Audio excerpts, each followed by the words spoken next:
دوسرا باب، پولس اور دیگر رسول۔ آخر 14 برس کے بعد میں برناباس کے ساتھ پھر یروشلم کو گیا اور تیتس کو بھی ساتھ لے گیا، اور میرا جانا مکاشفہ کے مطابق ہوا، اور جس خوشخبری کی غیر قوموں میں منادی کرتا ہوں وہ ان سے بیان کی، مگر تنہائی میں انہی لوگوں سے جو کچھ سمجھے جاتے تھے، تا ایسا نہ ہو کہ میری اس وقت کی یا اگلی دوڑ دھوپ بے فائدہ جائے۔ لیکن تیتس بھی جو میرے ساتھ تھا اور یونانی ہے، ختنہ کرانے پر مجبور نہ کیا گیا، اور یہ ان جھوٹے بھائیوں کے سبب سے ہوا جو چھپ کر داخل ہو گئے تھے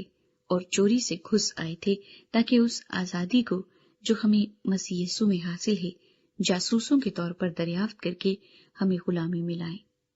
ان کے تابع رہنا ہم نے گھڑی بھر بھی منظور نہ کیا، تاکہ خوشخبری کی سچائی تم میں قائم رہے۔ اور جو لوگ کچھ سمجھے جاتے تھے، خواہ وہ کیسے ہی تھے، مجھے اس سے کچھ واسطہ نہیں، خدا کسی کا طرفدار نہیں، ان سے جو کچھ سمجھے جاتے تھے مجھے کچھ حاصل نہ ہوا۔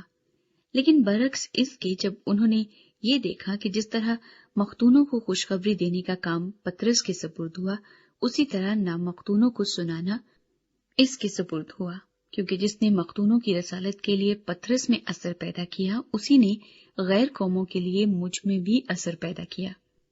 اور جب انہوں نے اس توفیق کو معلوم کیا جو مجھے ملی تھی، تو یعقوب اور کیفا اور یوحنا نے،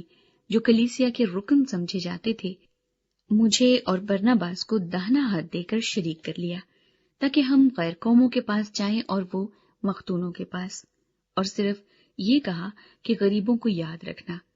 مگر میں خود ہی اسی کام کی کوشش میں تھا۔ پولس انطاکیہ میں پطرس پر ملامت کرتا ہے۔ لیکن جب کیفا انطاکیہ میں آیا تو میں نے روبرو ہو کر اس کی مخالفت کی، کیونکہ وہ ملامت کے لائق تھا، اس لیے کہ یعقوب کی طرف سے چند شخصوں کے آنے سے پہلے تو وہ غیر قوم والوں کے ساتھ کھایا کرتا تھا، مگر جب وہ آ گئے تو مختونوں سے ڈر کر باز رہا اور کنارہ کیا، اور باقی یہودیوں نے بھی اس کے ساتھ ہو کر ریاکاری کی، یہاں تک کہ برناباس بھی ان کے ساتھ ریاکاری میں پڑ گیا۔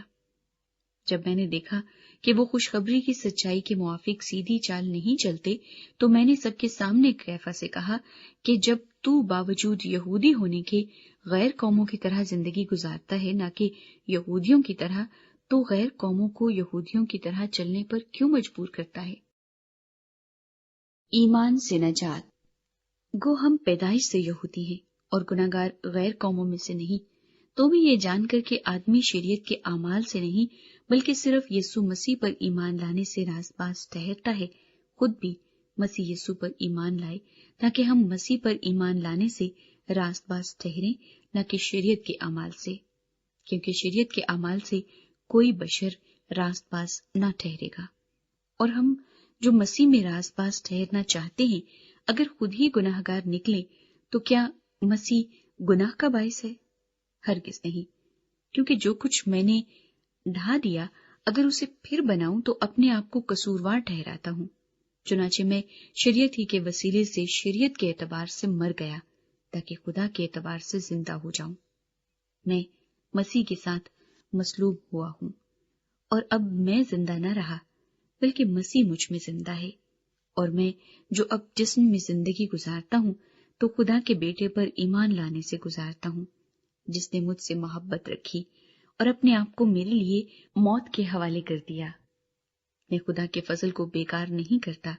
کیونکہ راست بازی اگر شریعت کے وسیلے سے ملتی تو مسیح کا مرنا ابس ہوتا۔